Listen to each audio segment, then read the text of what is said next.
Hello! Welcome to the Card Combo Show with me, Chocobo. It's my face, it's my person, I'm here in the flesh. Welcome to the Card Combo Show. Welcome to my humble abode as well. Sorry for the lockdown mess, but plan to reorganise it at some point, have one of those walls where you got like figurines and books and rare cards and stuff, because that's cool apparently. Machines. Let's get to it. Right, so the cards we're looking at this week are Ramza, Jekt, the best dad, Vincent, Arc, Maya. Ramza, EX Burst, when he enters the field, you can get a category FFT character to your hand, and at 5 damage. When he enters the field, you can play a category FFT character from your hand onto the field. So this obviously works very nicely at damage 5 because you recur something straight to the field, and there's no cost limit. So, Agrias is a very good first choice. She will also play something of 3 or less from your deck. Now, the problem with that is the fact that if she reveals something that you've already got on the field, then she can't play it unless it's a generic card, but the chances of that happening are pretty slim. So, you need to probably have a Agrias themed deck. There's some out there, some of them pretty cool as well. But you know, if you played around it into Agrias to then reveal an Ovalia that I've been looking for the entire game, then that might just swing it for you. But yeah, either at the very least, you're paying 5 to recur Agrias from your break zone onto the field, and you paid 5 for 2 7-cost forwards, which is pretty cool. Orlando, so this would tie in nicely with the Dancer. Basically, you could Dancer, then pay 5 for Ramza to then bring Orlando back onto the field and break something. Decent enough. Mustadio, so Mustadio is just a decent enough card as an EX Burst. It means that if your opponent hits you, provided their forward doesn't have protection from breaking or is brave, then they attack you, take that as opponent damage, then that card's probably broken. But also being able to pay 5 for Ramza to then bring in Mustadio, because Ramza's deal is any FFT type card can be played into the field, so it doesn't matter if it is a forward, backup, or monster, just bring it on. So breaking a monster, or breaking a forward, sorry, with Mustadio as well as bringing Ramza is pretty decent. Bomb. So, you put Bomb in the break zone by using his ability to deal 4k to all the forwards. You play Ramza onto the field, bring in Bomb, then use Bomb's ability to put him back in the break zone and deal another 4k to everything on the field. So that's a total of 8k you've dealt. Now obviously if you've got a few forwards down already, that isn't very apt, and in doing so you'll also almost have killed Ramza. But if you want to get an AK board wipe on your opponent, there's an option. Unei! So today's theme is, if it's got an entry ability, use Unei, because this combo is just fantastic. Being able to cast or play Ramza to then bring, let's say, Deleter onto the field, and then with Unei there, you could then cast some, let's say, Glaz to dull and make your opponent discard, to then flicker Ramza to bring in something else. I mean, it'll be a nice, so maybe Argarth, bring him onto the field, make your opponent discard as well. So you've cast a summon to dull something, make your opponent discard, then you're discarding through the Argarth as well. You've gained some forwards. That's just a pretty strong play, in my opinion. Okay, so the next card, Jekt, the best dad. So if you've got 4 points of damage or more, then the cost for Jekt goes down to 1, which is very strong in its own right, being a 9k. But when Jekt enters the field, if you are at least 2 points of damage more than your opponent, Jekt deals your opponent 1 point of damage. So he's one of the few cards in the game that can actually deal some damage to your opponent directly, just as an effect, so that's quite strong in and of itself. Some of the cards he goes well with are Varana. So this was fairly common when they came out in the same set together. If have Verona down, I mean, he could have had him play the same turn as Jekt, or just have him a few turns beforehand. You play Jekt onto the field, hopefully for 1 CP, and Varana becomes an 8k brave forward. For only 2 CP, that's very strong, and because Varana's generic, it means that ultimately you can have 3 Varana down and just play Jekt for 1 CP, and all of a sudden you've gained 4 forwards. 3 of which are 8k brave, 1 of which is a 9k. Nice. Dadaluma, so this is a weird way of doing it, but Dadaluma obviously can deal you damage, which will then hopefully help make Ject cost less, and then if he puts, say, you play Dadaluma, puts you on your 4th point of damage, your opponent's on 2, you can then play Ject for 1 and deal your opponent a point of damage, so the damage difference hasn't changed, it's just both of you have gained 1 point of damage, and that also helps towards, obviously, Dadaluma's own ability for damage 3. Ifrit, so similar sort of thing, if you've got Ject in your deck, then the chances are you're going to be playing some sort of masochistic deck where you're damaging yourself or willing to take damage. So having Ifrit there means that obviously you'll be able to only pay 1 CP. I mean, you've got two cards here, sorry, that you can pay 1 CP and get a lot of value for. So pay 1 Ject to deal your opponent their 5th point of damage. Actually, no, you can't do that because you'd have to be on 7. That would mean you've lost. But you know where I'm going with this. Like, Ject can help close the gap to get Ifrit to his super value play. Palom and Porom. So I was really happy when this Porom came out because ultimately she's a backup, and Palom does not require you to dull a Porom forward. So for his S, it says an S, dull, and dull 1 active card named Porom. So her being a backup means that you effectively dull a backup, dull Palom, and use an S to deal your opponent a point of damage. That's a lot stronger now that obviously the backup Porom's harder to get rid of, and also you're not dulling out a forward. It always feels a bit like there's not much value when you're dulling out a forward to get an ability. Obviously you are still dealing your opponent a point of damage, and it can be the winning point of damage, but you know, but at least with Ject and Palom and Porom, you have the ability to deal your opponent 2 points of damage outright. So again, you could be on 4 points of damage and your opponent on 2. You play Ject onto the field for 1 CP, you bring him up to 3, you then use Palom to bring him up to 4. It's now equal. And Unei, remember what I said earlier. So yeah, you play Ject onto the field, deal your opponent a point of damage. You cast Unei to flicker Ject, deal your opponent a point of damage. Obviously this still has to apply with the 2 point of damage lead on your opponent, but say you're on 4 and they're only on 1, it's a great way to be able to close that gap a little bit. And ultimately, if Unei and Ject are on the field and there is a 2 point damage difference between you and your opponent, then you'll keep on being able to do this and be able to just tack on points of damage to your opponent. Okay, Vinny. So this card's interesting because he can use his S twice and just gain the ability twice. So when he attacks with his damage 5 Chaos ability, he will have gained 6,000 power, first strike twice technically, and when he attacks, choose 1 character, break it twice. So when he attacks, he can break 2 things, which is broken.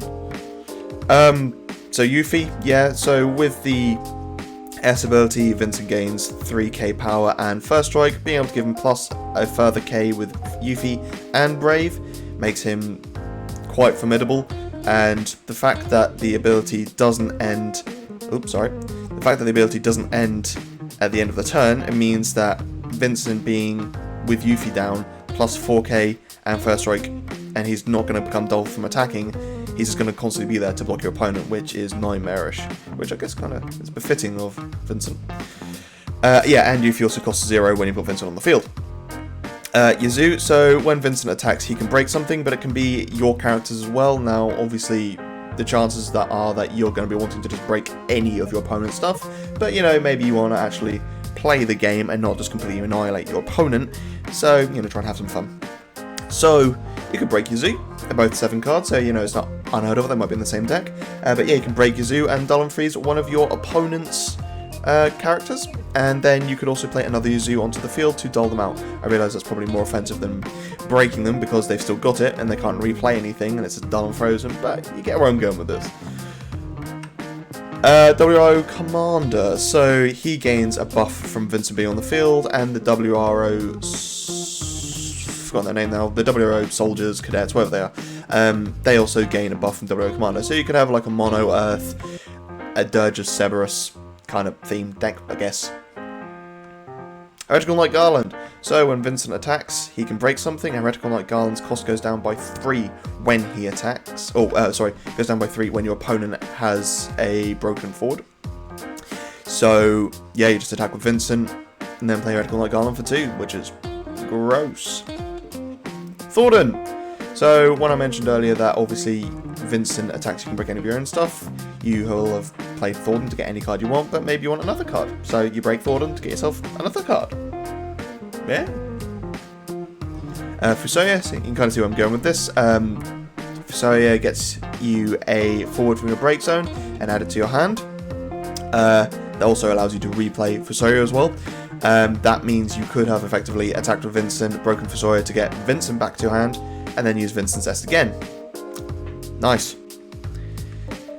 And round pair, so obviously this was going to come up, but, you know, given that Shantoto is also an Earth card, and being able to attack with Vincent, breaking round pair, and then play Shantoto on the field to then, I'm talking about the 9 CP Shantoto here as well, to be able to either recur something back onto the field, or to just break something is very strong.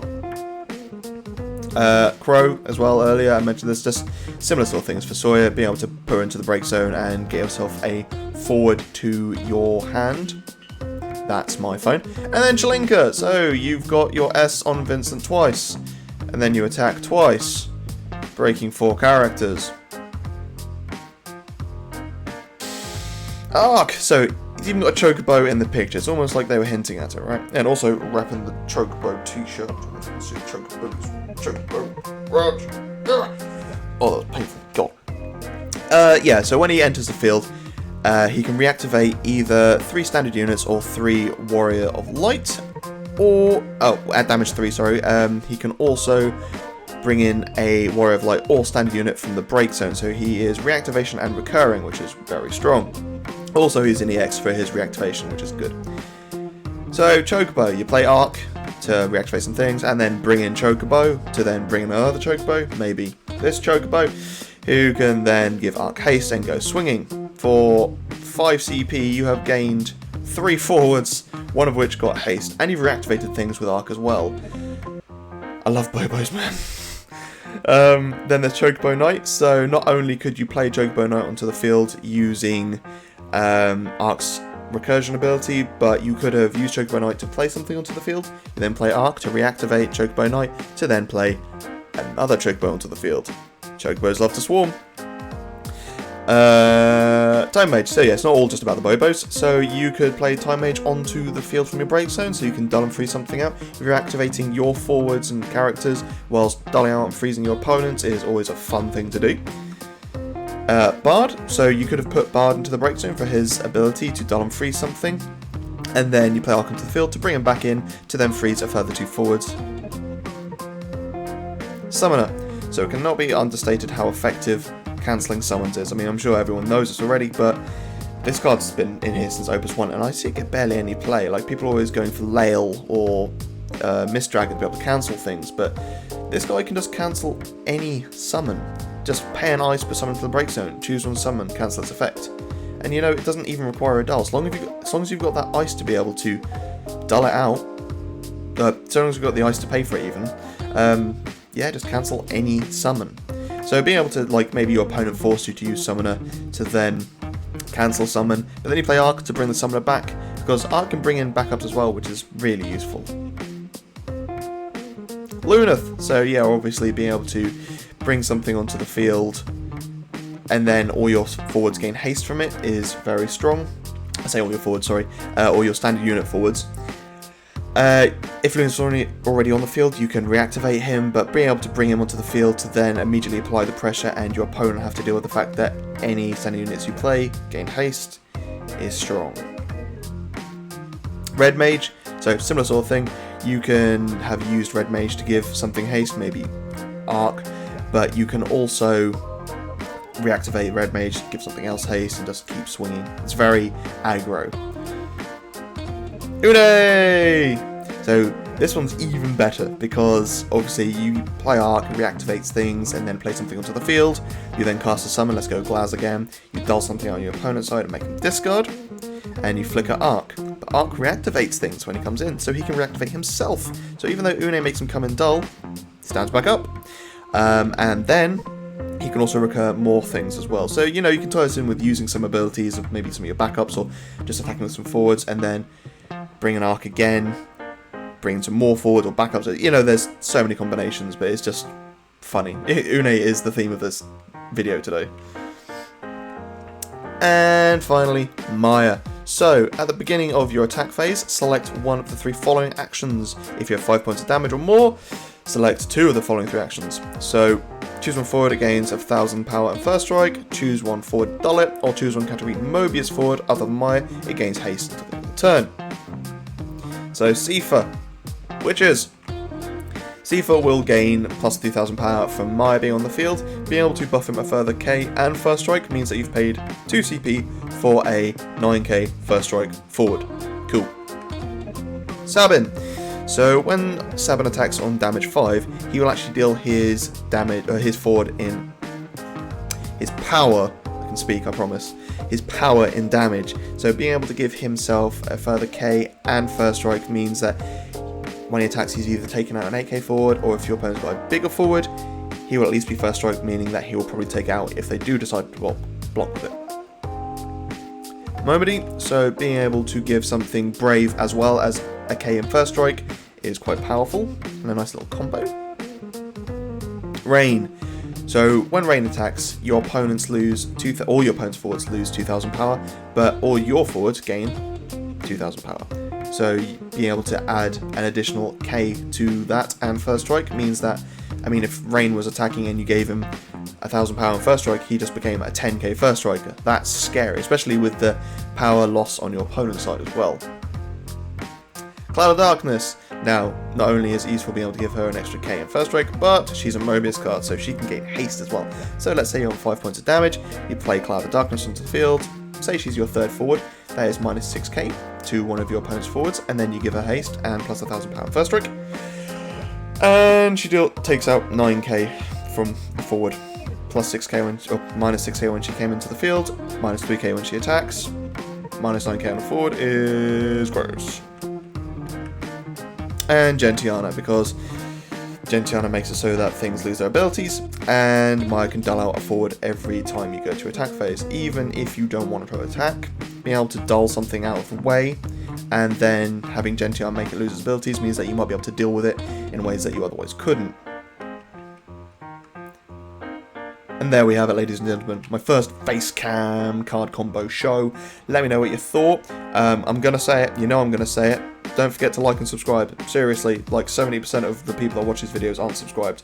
Please subscribe. It helps me out, helps me gauge how much people like these videos, and if people aren't subscribing, then they don't like these videos, and I'm going to keep making them anyway, so see you next video.